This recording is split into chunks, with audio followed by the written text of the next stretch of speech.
Hello everyone. Today we're going to discuss about register allocation and assignment.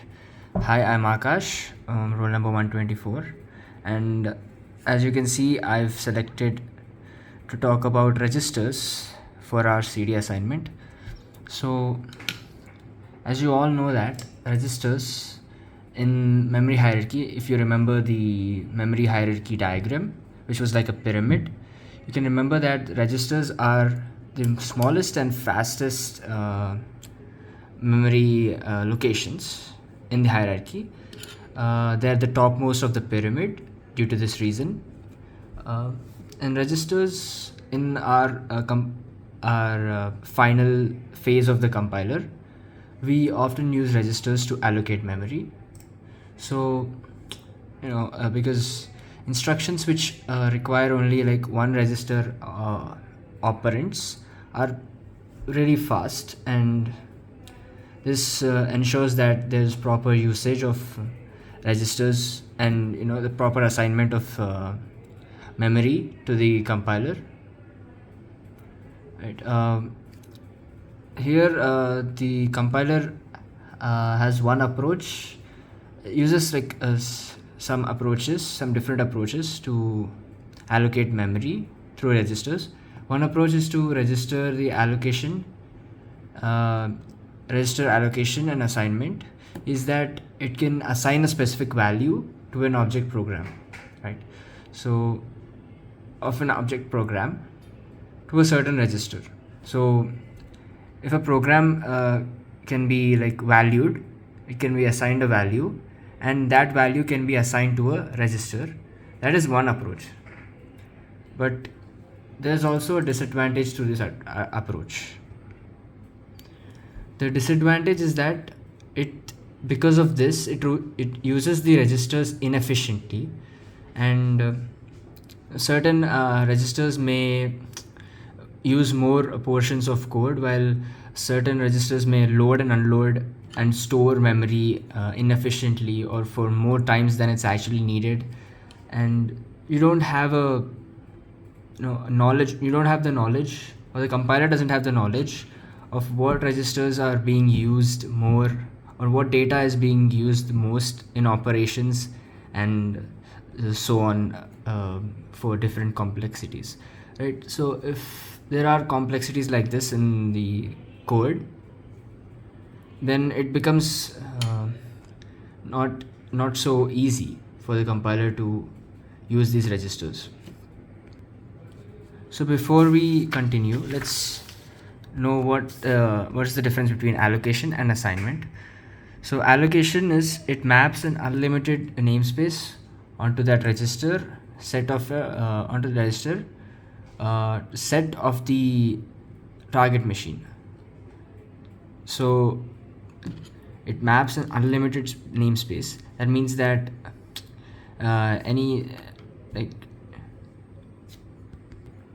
it's like unlimited namespace, something that is not defined, onto a register set of the target machine. So one register set of the target machine will hold this unlimited namespace. So there are two ways to do this. One is register to register, right? So the virtual registers that hold this unlimited namespace are mapped onto a physical register of the target machine, right? Whereas the second one is memory to memory model, which has this subset of this memory is mapped onto a set of names that also include that models, right, the physical registers set. So this models a physical register set to which this subset of memory is.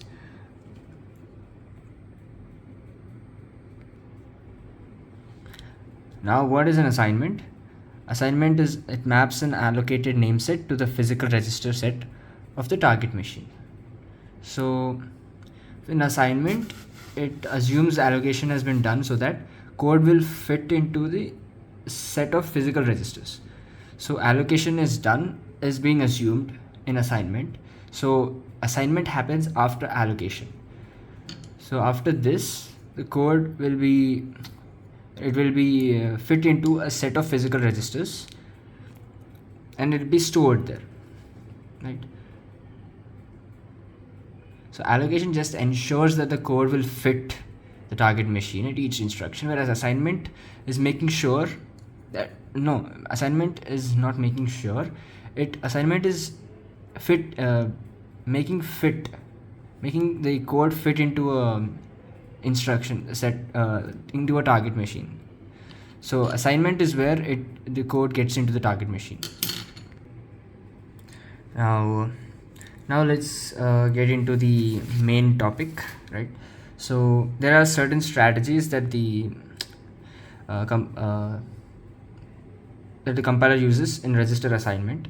So these are the 4 strategies. One is global register allocation, usage counts, register assignment for outer loops, and register allocation by graph coloring.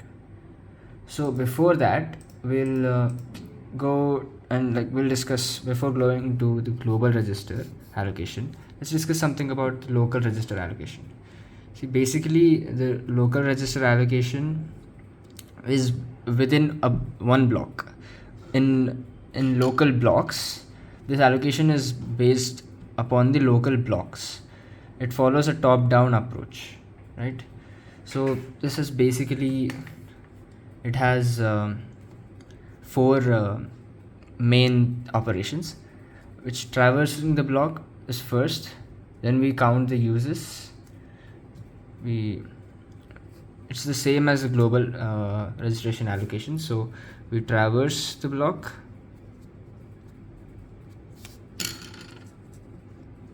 then we count uses,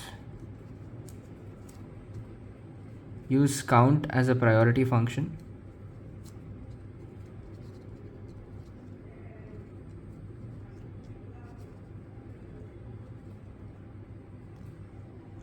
right?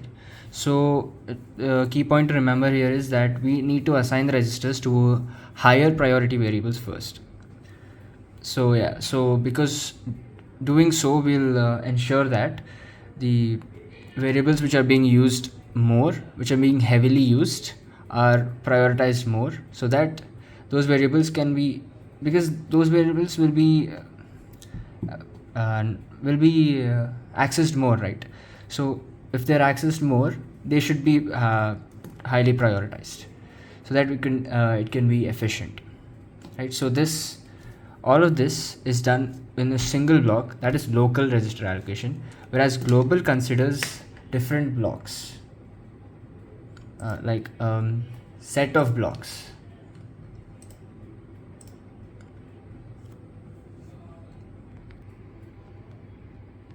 So in global register allocation, we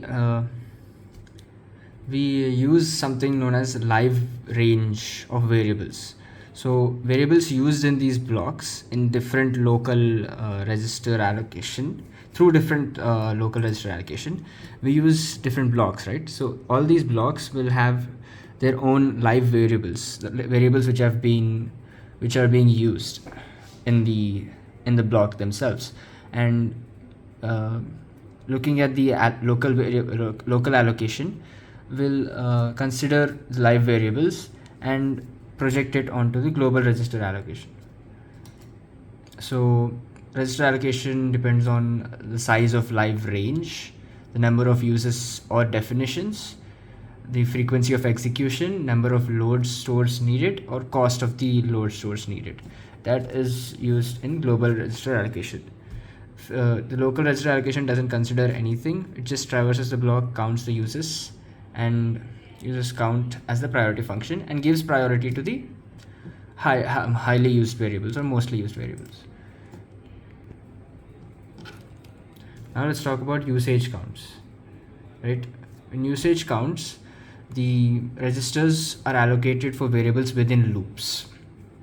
So information about the liveness of variables are all given at the entry and the exit of each basic block of a loop. So to use the usage counts, we need a formula. So let me write it down. So for usage counts, it is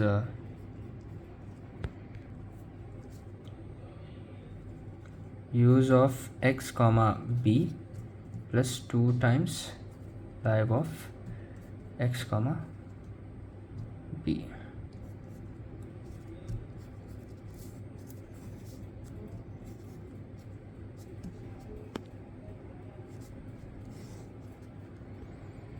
This is the formula for usage counts.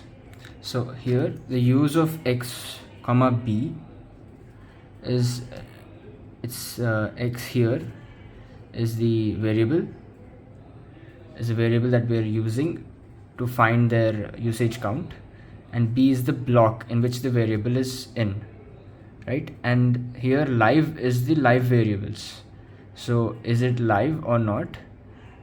If is x or x live or not in block b, this means x is x live or not in block b, whereas this means is x used or not in block b. So let's take an example here.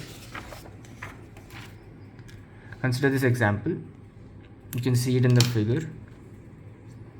Now you can see the entry point live variables and the exit live variables for each and every block. There are 4 blocks, b1, b2, b3 and b4, right? You can see all the entry and exit blocks. There's some additional live variables here.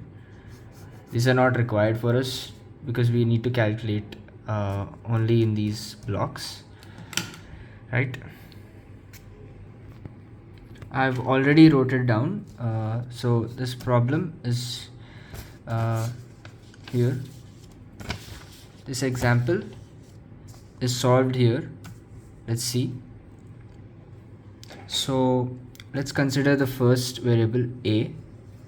So we're finding out the usage counts of these variables, right? So let's start with the first variable a. So consider the block b1. Do you see a anywhere? Yes, we see a twice here. So here a is also the definition. So the definition of the variable is where a is being defined as b plus c, or b plus c is being stored in a, right? It's assigned to a. So a becomes the definition. A here is included in the definition.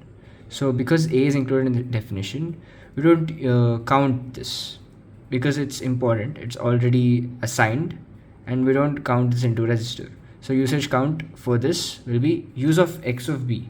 Here the formula is right here.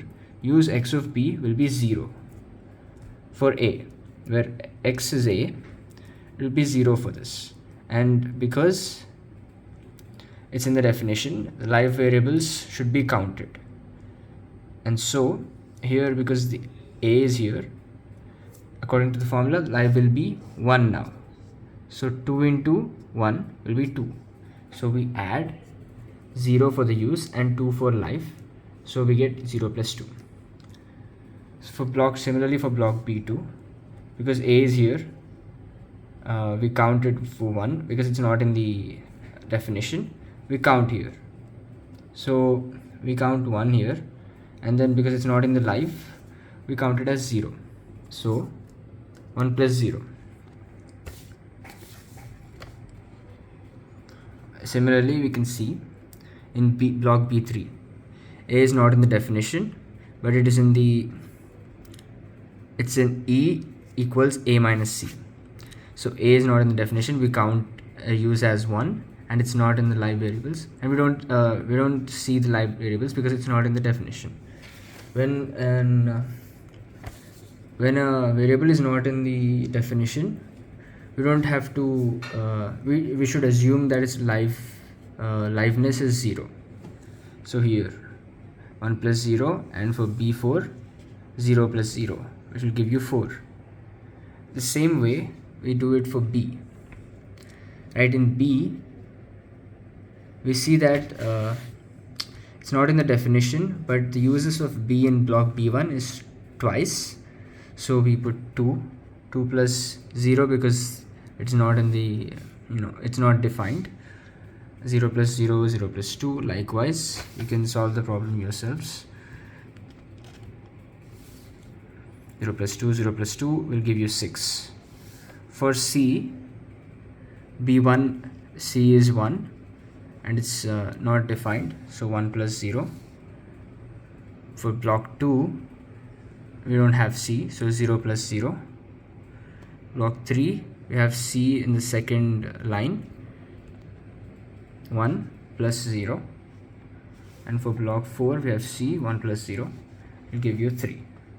Now coming to D, in block 1 we have D in the definition, but we also have, so we don't have to count, right?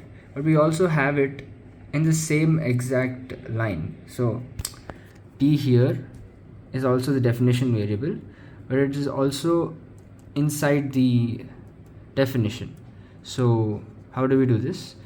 For this is a exception, and because it's in the same because it's in the same thing, we need to count this. It's being assigned to D again, but it's being assigned, right? So usage is there, so we need to count this. So we count it as 1, plus it's because it's defined. Here's the only exception where both are not zeros, right? Everywhere else you get 1 0 or both zeros, but this is the only place where you don't get both zeros or any of them zeros. So 1 plus 2, in block 2 there is a D, so 1 plus 0. In block 3 there is a D, 1 plus 0. In block 4 there is a D, 1 plus 0. You get 6. Similarly for E and F, we get 4 and 4. This is how we solve this problem of usage counts. Thank you again for listening to this. Goodbye.